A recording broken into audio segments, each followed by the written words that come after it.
Hi, my name is Darren Doherty, and this is the short summary video for my medical trial sample group validation report I created with the Quarto package in R.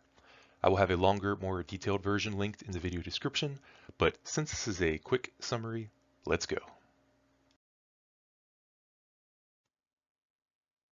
So what do we need an R programming Quarto report for?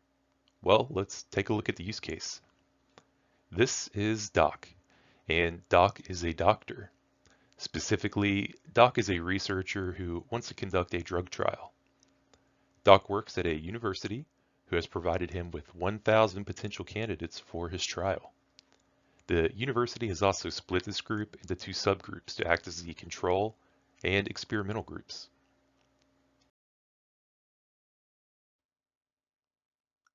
Doc is ready to begin his drug trial. But wait, says Doc, we need to make sure that our two groups are similar enough to each other for an effective study.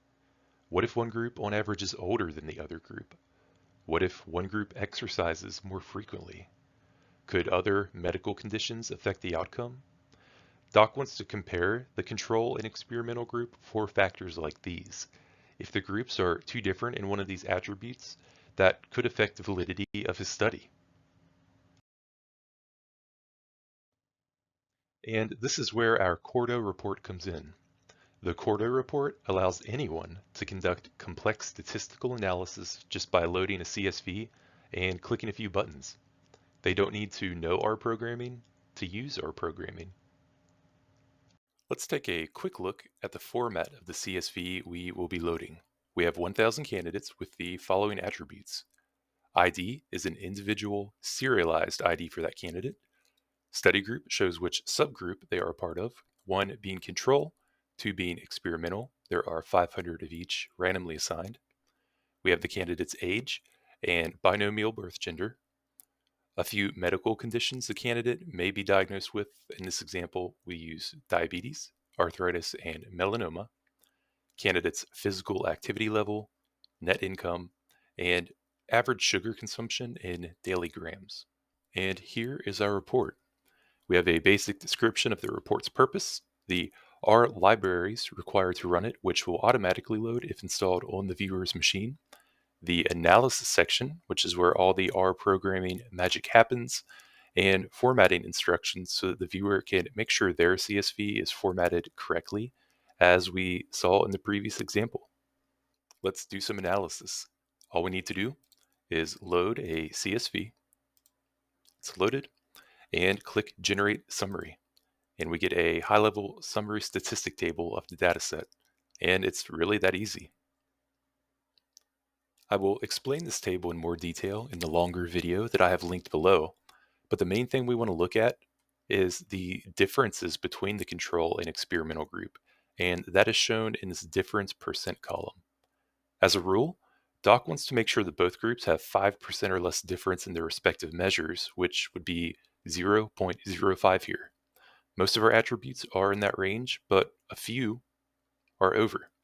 We can see that the diabetes and melanoma rates differ by 12 and 7%.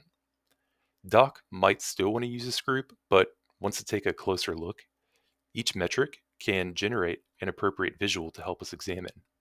First, let's take a look at one that does meet our requirements. Sugar consumption has a difference percentage of 2, and we can go down, find the button for that plot, and when we bring it up, we have our control group on the left and our experimental group on the right. As expected, they are pretty similar to each other. Let's take a look at diabetes, which has a difference rate of 12, and we can generate those pie charts, again with the control group on the left and experimental on the right. Looking at this, we can see that the experimental group does have a significantly higher diabetes positive rate. I am no medical expert, but thankfully Doc is. We saw a few factors in the control and experimental groups, namely diabetes and melanoma rates, that differ beyond what Doc and his organization typically accept, but we were able to examine them more closely with comparative visuals. With this analysis, Doc is able to apply his medical expertise and make the call on whether this group will work for the specific drug trial he's wanting to perform. Thank you for watching my video presentation on this project. I can be reached by email with darren@darren.pro or on LinkedIn, where my URL is just my first and last name.